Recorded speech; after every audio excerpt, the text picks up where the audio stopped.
Okay, so I want to do a quick refresher for those of you who've already done a Granny Squares course and just want to, or know how to do Granny Squares and just want a refresher on how to start them. This is part of a cowl that I'm making. It's a 5-round Granny Square, you can tell by counting the colours out. So we've got 1, 2, 3, 4, 5 rounds. The way that I'm doing this is for small Granny Squares because I'm putting a chain space in between the side clusters. If I were making this much bigger, I would stop doing the chain space, probably on the next round. Right, so to start, we're going to start with, there are two main ways that I start a Granny Square.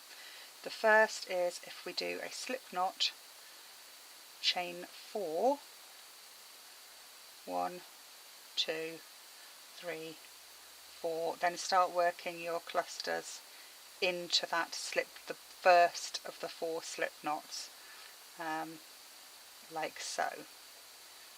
Okay, so there's the hole that you're working into, which was the first chain. The other way to do it, which is my preferred way, is to start with a magic loop, which is a lot like doing a slip knot but not tightening it up, and then 3 chains, 1, 2, 3, 2 trebles. The first 3 chains counts as 1 treble. It brings you up to the right height to do all the rest of the stitches. So that's 1 cluster, so that's a 3 chain and 2 trebles, 2 chains, 1, 2, 3 and 2 chains. Granny Squares are done in clusters of 3 trebles. 2, 3, 2 chains. Now this will be, you see we've got 1, 2, 3 clusters, so this is our final cluster. We've got 2 chains in between each cluster. Every corner has 2 chains, and on the first round they're all corners. So my magic, I've just tightened up my magic loop after my last 2 chains, and I'm just going to slip stitch to join, and I'm going to forget my scissors. No, I'm not, there's some scissors, and fasten that off. For joining in the next colour, I always habitually start in a corner, and the way I join in a new colour, I'm sure there's loads and loads of different ways, but I pull a loop through and use for the first stitch, first chain, I use both, then I drop the tail, so that's 1, 2, 3 chains, and because it's a corner we're going to do 2 clusters into the corner that are separated by 2 chains.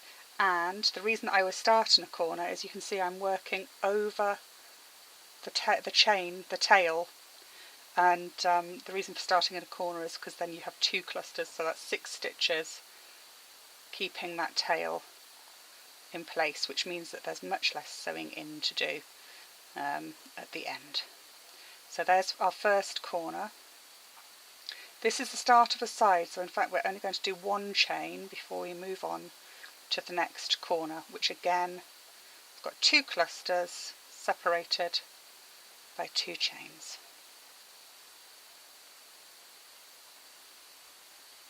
One cluster, 2 chains. Oops. The yarn I'm using here is Libby Summers Fine Aran. So it's an Aran weight yarn. I'm using a bigger hook. I'm using a 6mm hook because I want drape, because this is going to be a cowl. So I don't want it to sort of stand up by itself. I want to have a little bit of drape. Again, 1 chain after that corner. It's a wool alpaca blend yarn. And it's actually feeling lovely.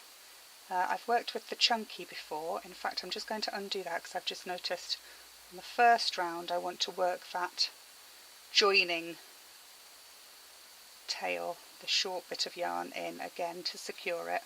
So I'm just going to work over that. So yes, it's a lovely yarn. I'm really enjoying using it. And it's responding to Granny Squares very, very well. It's not splitting, so it's really nice to crochet with. But I'm using a bigger hook than you normally would with an Aran yarn, because for this particular project I want it to feel nice and loose and relaxed. If I wanted something to have a lot more structure, then I would be doing it with a smaller hook. So on the last corner I'm going to do 2 chains because this is a corner, 1 more treble cluster,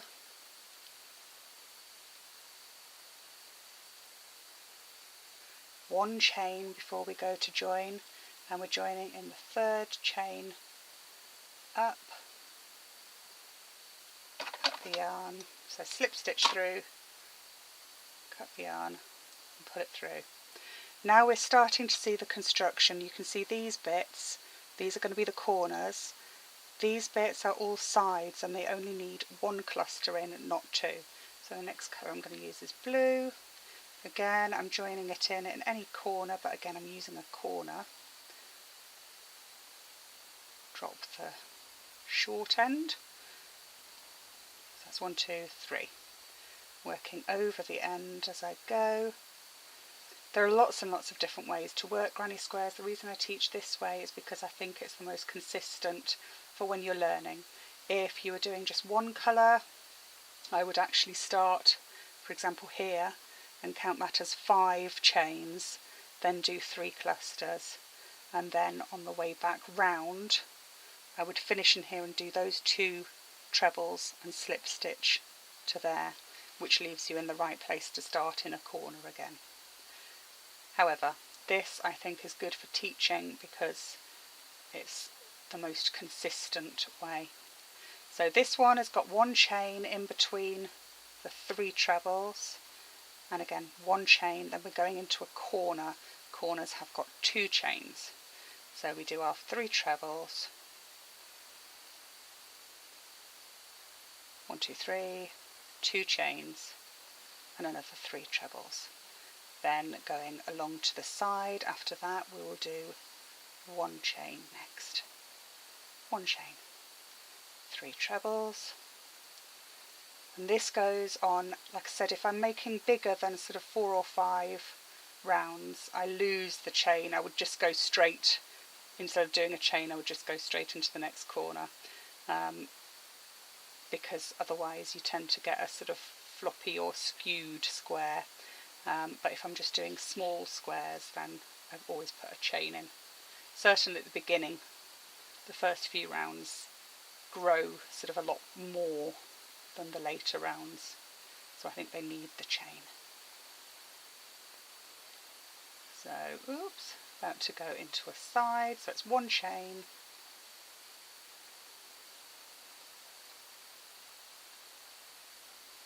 three trebles, 1 chain, another corner, so we get 1, 2,